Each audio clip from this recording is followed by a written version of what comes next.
பாகம் 3 கேட்ட கேள்விக்கு சரியாக பதிலளித்தவர் ஜரியா பேகம் என்ற சகோதரியே. அல்லாஹ் உங்கள் கஷ்டங்களையும் மனக்கவலைகளையும் நீக்கி உங்கள் வீட்டில் சந்தோஷத்தை அளிப்பானாக. இன்ஷா அல்லாஹ். இன்றைய கேள்வி: நோன்பு நோற்றவர்கள் நுழையும் சுவர்க்கத்தின் பெயர் என்ன? அஸ்ஸலாமு அலைக்கும். அடிமையிலிருந்து சுவர்க வாசல் வரை பாகம் 4.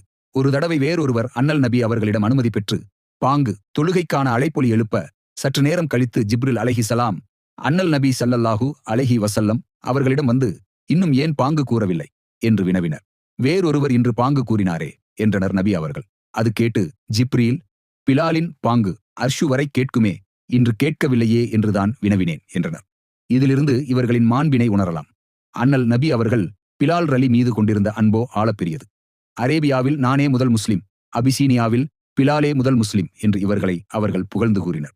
ஒரு தடவை பிலால் ரலி நபி அவர்கள் வழக்கமாக பால் அருந்தி வந்த கோப்பையை கைத்தவறி கீழே போட்டு உடைத்து விட்ட பொழுது இவர்கள் மீது பெரிதும் வெகுண்ட ஆயிஷா ரலி அவர்கள் நபி அவர்கள் வந்ததும், நீங்கள் காட்டும் அதிகமான அன்பின் காரணமாகவே பிலால் கவனக்குறைவாக நடந்து கொண்டார், அவரை கண்டித்து வையுங்கள் அல்லது அவரை விலக்கி விடுங்கள் என்று கூறினார். அதை கேட்டு அண்ணல் நபி என்ன சொன்னார் தெரியுமா?